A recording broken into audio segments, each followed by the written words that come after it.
tears aren't coming. The tears just aren't coming. Just to be clear, it looks like he's dead or he is dead. It just looks like he's dead. He's got, like, blue paint on him or something. But he's going to be fine. What is wrong with you? Doctor!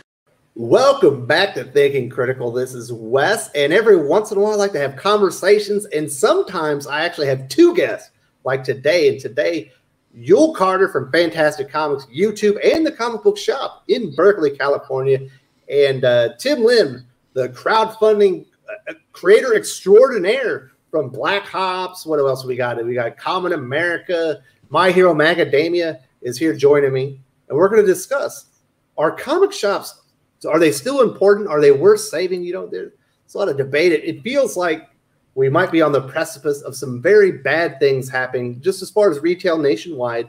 And I imagine it's definitely going to hit, comic book retail in the direct market specifically. But before we get into all the details, I do want to say, if you haven't subscribed, subscribe to the channel, hit the bell for notifications. Give me a thumbs up if you enjoy this. Give me a thumbs down if you don't. Now, Tim, I do want to throw it to you first. Obviously, sure. You do crowdfunding. You're on Kickstarter. You're on Indiegogo. But unlike most crowdfunders, you actually, for the most part, a lot of times you will release your comics into the direct market via Antarctic Press. That's correct. Is that just so you can make an extra buck, or do you think that comic shops are important? Is that why you want them available on the direct market as well? Yeah, it's not just to make a quick buck. It's actually because I feel philosophically and in a kind of personal type of way, I think that comic shops being kind of the entryway for myself as a child into kind of the world of comic book reading, I do think that there's an importance there that if we can help them in any way possible, I think that's great. And it's a twofer in the sense that not only can I help any shop that wants to have the books in them, but I can help a small publisher too, Antarctic Press. We always give them the option for everything that we've done. They haven't taken up all of them, but it's always there, and we're always very appreciative when they can do that. When you bring up the idea of importance, though, versus like necessity, I think that Yul will probably be more appropriate to ask that question to specifically, because I do think there's a distinction between, do we need them or should we support them? I think that the argument could be made on two fronts on that line. I think that both of them are pretty much a yes as far as I'm concerned, but there's going to be a lot of splitting hairs as far as the nuance is concerned. Well, absolutely. When we kind of think about the direct market, it's kind of shrinking. We think we're probably going to lose a fair amount of direct market retailers fairly soon, probably by the end of the year. A lot of comic book readers are kind of accustomed to not having a local comic shop all that near, accustomed to reading things digitally. And if not that, there are other, people that you can buy online, and, you get your comic book in a day or two. I still think that comic shops are very important, Yul, because you get something like when I go to Netflix and I watch a show, and then all of a sudden it starts suggesting things for me because it thinks it knows what I want. It never understands why I watched anything, and it just gives me a smorgasbord of crap. And I imagine, if you had something like that as far as comic books, you would get the same thing. Whereas, you go into a comic shop, not only do you have the owner there, the manager, you have other customers there, and you can, find out what's out there, because there are so many comics out there. There's so many comics, for the past 80 years that you probably haven't read. When I first opened my store in a much larger area than it is now, or spot that it is now, the one thing I always wanted to do was, I remember when my father took me to the science fiction fantasy bookstore. It would have magazines and other stuff for other family members that might come in with the parents. But it was massive, and it was open. And my father was a chatterbox kind of guy, and he would talk to other people in the store. And I really appreciated that so much. I wanted to convey that in my store and have these conversations in open spaces. And that is the thing that a comic store can do. If you're a person that doesn't want to go the crowdfunding route, or just you're ignorant of it, that's where the comic store can really be a boon to something that's successful in another medium. And not only that, I think a lot of people are finding out that this whole distribution or shipping out of books is costly. And unless you're willing to pay that cost, the hub of a comic store is a very enticing thing even now. At least, when people used to go outside. Yeah. Still a little bit shut down. Now, Tim, you connected me with Michael Tierney. I guess he's like your comic shop guide since you were a little kid. I think he said he met you when you were 9. Probably younger than that, like way younger. In my mind, it was probably like closer to 7. But like I said, I mean, he's right on the money in terms of I was a little kid. And yeah, he said he's known you and Mark like your entire lives. And he said, when you were a little kid, you were interested in the art. He said he would take you aside and kind of show you about comic art and stuff like that. If we don't have comic shops for these kids to come in and get inspired and somebody to help them and kind of show, like, would you be a comic artist without that person there to kind of show you some of the ropes? No, absolutely not. I mean, I have a debt to him that is insurmountably unpayable simply because it was a staple of my childhood growing up. And what I want to point out to people, it's not just nostalgia, is I do think that there is a practicality to the comic book shops that you can't get just in any other retail environment. For example, when I was a kid, the good thing about having that shop so close by was that prior to that, I do remember that we would get our comics from maybe a Walmart or a grocery store through the spinner rack. But the problem with the spinner rack is that they're not very reliable in terms of what's in stock and what is going to be on there. You can't just ask like a grocery store employee, like, hey, do you have any more copies of the Spider-Man title in the back? When the release date is going to be on this other one. You would either have to be in the know or you'd have to be comment in the letter section of the previous issue to kind of know if there's a snafu or something going on with what's coming out next. But when you go to that comic shop, it's all right there. Like, you can see everything and you have your choice. And you can ask the comic shop owner, in this case, Michael Tierney, like, hey, I didn't know that there was this new comic coming out. And he would say, yeah. In fact, if you're really interested, there's this other thing that's going to be coming out in conjunction with it. So you do have the expertise there as well.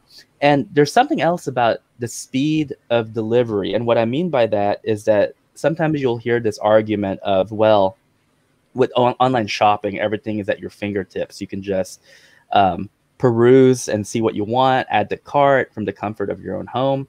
And while that's true, you'll notice that there is something about a physical space where speed of the eye is actually quicker than speed of a scroll.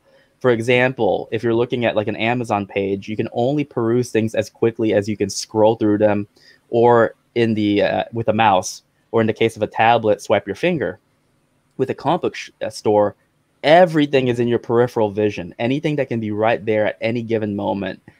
In some senses, it's an onslaught to the eyes, but the reality is that your eye and your brain is actually quicker than you think, and you can actually skim through things very, very rapidly, be able to kind of digest it all, have the tactile sensation of seeing, like, hey, are there any misprints in the book? What's the quality like, if that's your thing? And also looking to see the material itself. I think most comic book stores I've been to, they've been pretty kind as far as like letting you look through them. I mean, heck, some will probably even let you read the whole thing within good reason before you make that decision.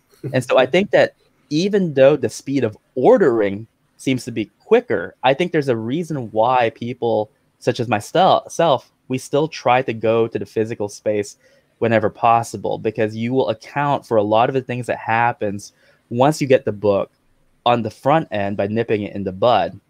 So I think that throughout my whole life, even with the presence of online ordering, I've always found myself still going to a comic book store to get my books. And also, the one, I don't know about this for anyone else, it's probably true for Yul, but I've noticed that it has always also been cheaper to get my books through the store than it has online, because Michael, yes, exactly. Not only with the shipping, but Michael would also cut you a deal as far as, hey, if you're a customer and you have a long box with us, you automatically get like a 15% discount on all new titles, for example. So I'm like, this is kind of the opposite of what people are saying. I find it more cost efficient for me to actually go into the store than to buy online.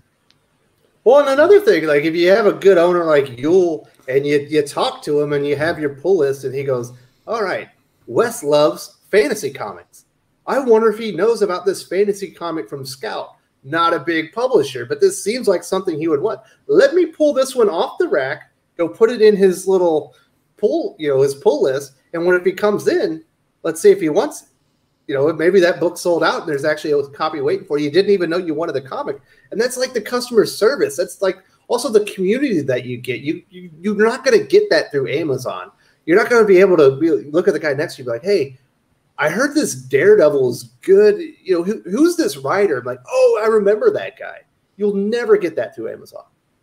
No, and then you get the add-ons also, which is, code for an extra sale. but really ultimately for me personally, it's really showing the person the comic that they want. Whether I read it or not is not important, but I want to have it in the store. I want them to get it, and I want them to be happy because I remember what it was like to be happy reading comic books. I'm joking. Really being excited for something, and God, going to what Tim was saying, that bank of comic books, when you look at it and that one comic pops out at you and you pick it up because it spoke to you, maybe you don't know about it and you pick it up, finding it on your own is so rewarding compared to it being suggested to you by something you're not talking to, a computer basically. Having a conversation with another person doing that, it's very beneficial. Seeing it, picking out for yourself.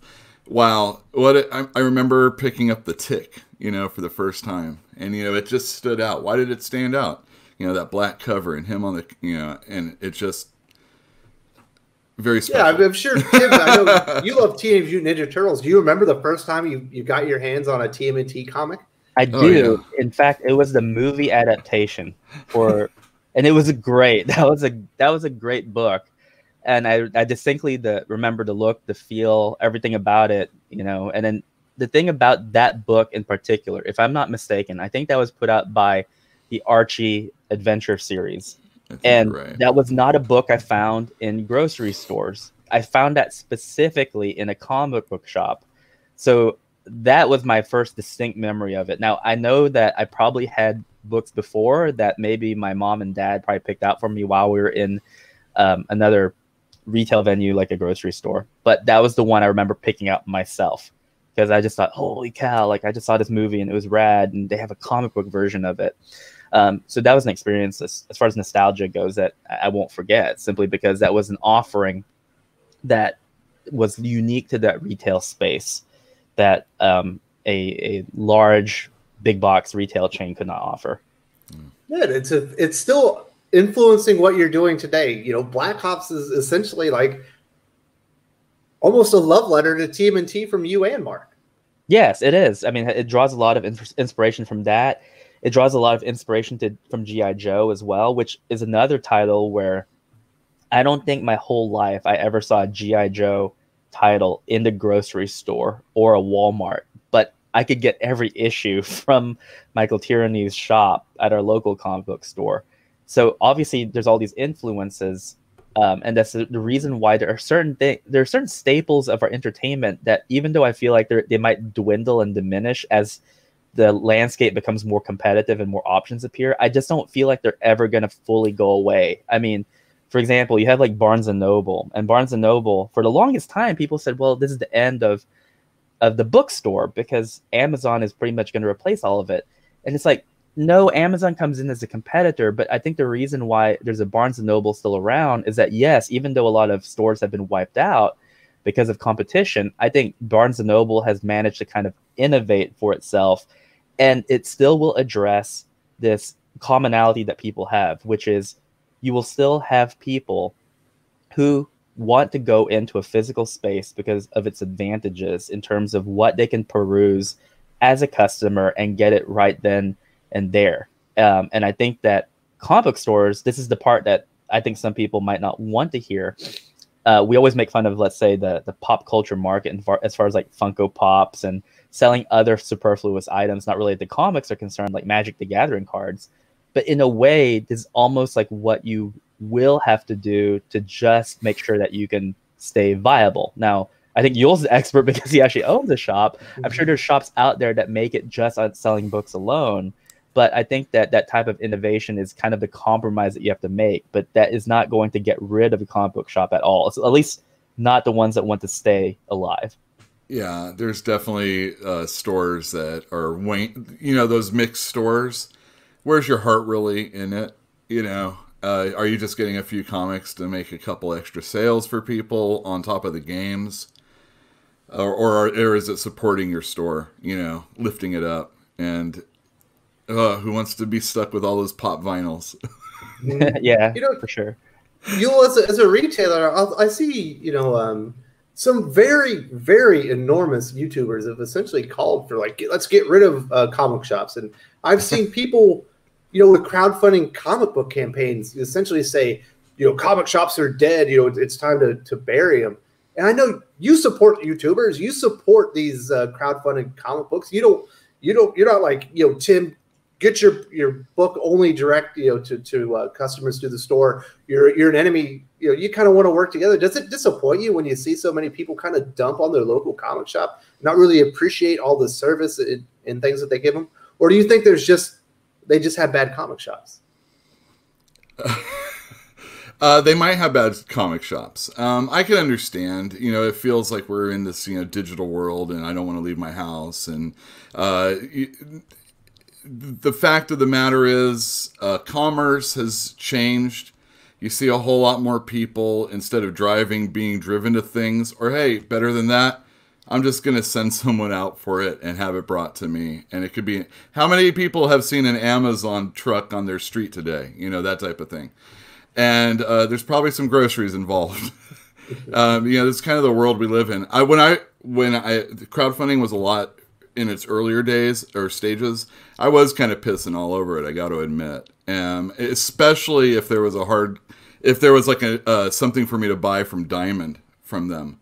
But I've changed my perspective because not everybody crowdfunds and not everybody knows about it. And I don't know. I if you want to piss on comic stores, that's fine. I think it's probably, everything has to be hubbed out, so your store has to be able to fit in to whatever the future is. And if it's shipping and being subsumed by Amazon, I'm just waiting for that Amazon check.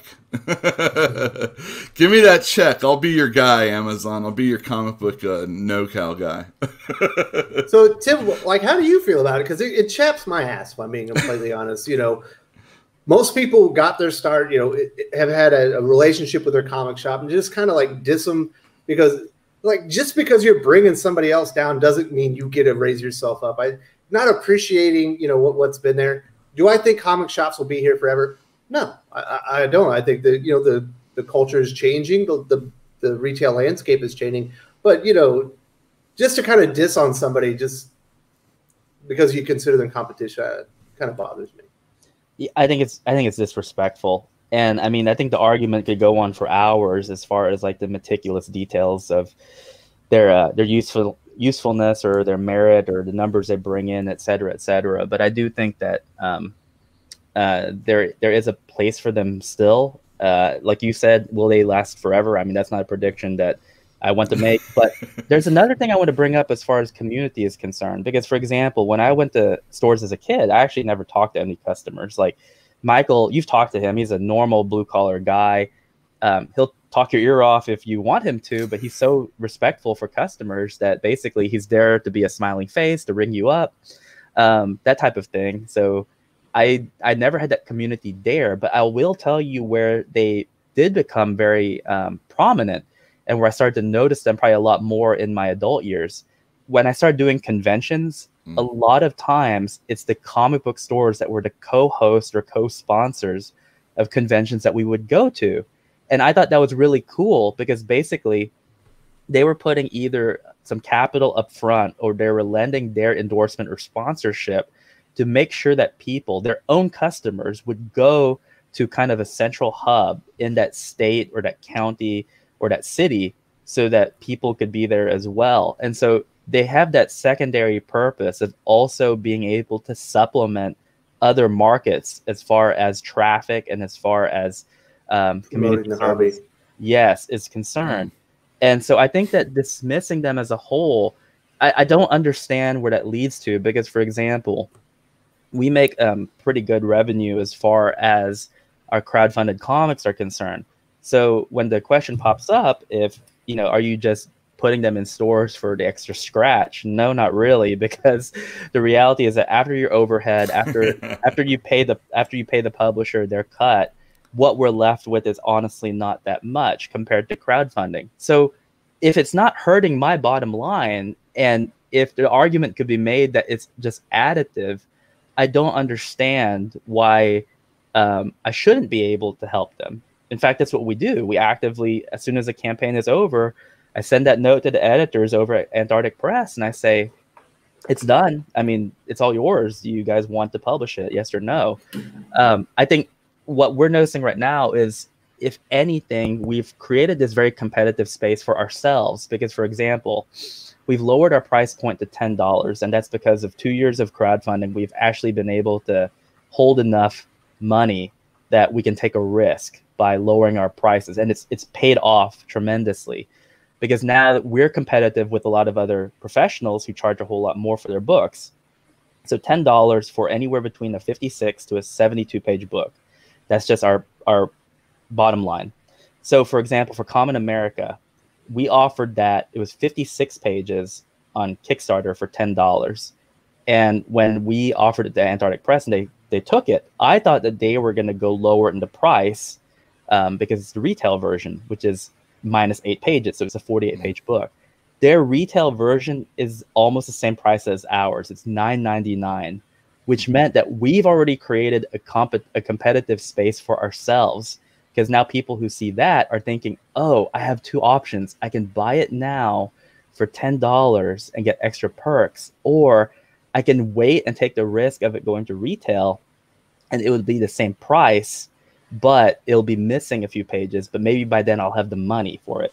So now we have two competitive price points, and I think that you, depending on your situation, you can actually choose which one you want. So it's like we're working almost in synchrony or in kind of a symbiotic relationship with Antarctic Press and with the retail shops. And hopefully we found a very good compromise between us and them, and there's no conflict. There is nothing going on that puts us at odds with them. Like, that's never been the case, and I've never understood people who argue that it is. I think we're doing very well, and if we can help them make some money, great. I think that's perfect.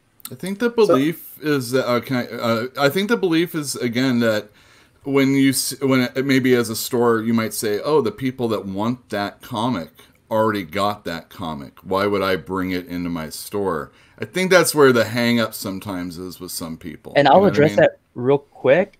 It's what you brought up earlier in the stream. Not everyone's on the internet. Not many people know what Kickstarter or Indiegogo is. I mean, like, heck, let's even say that you sold 8,000 copies, which would be really good online. I mean, what's the cutoff right now for Marvel as far as like their chopping block is concerned? Like 20K, 15K. So I mean, like, that's a huge market of people. You're going to have some cross-pollination, some in-betweeners in there that do both. But good Lord, there's a lot of people who go to comic book shops who never go online. So, I mean, I think that by what you had mentioned before, I think that kind of dispels that notion. Sure. Mm-hmm. So, Tim, I do want to say congratulations to you and Mark. Common America Volume 2 was sitting at $52,194 right now, 11 days to go. There will be a link in the video description if you haven't ordered Common America 2 yourself, and so you'll have an opportunity to go order that book. And obviously, there will also be a link to Yule's Fantastic Comics YouTube channel as well. Thank you guys so much for joining me today. This is a great conversation. I hope everyone enjoys it. Thank you so much, Wes, and thank you again for having us on and getting to talk about these fun topics. Yeah, man, thanks a lot. This is great.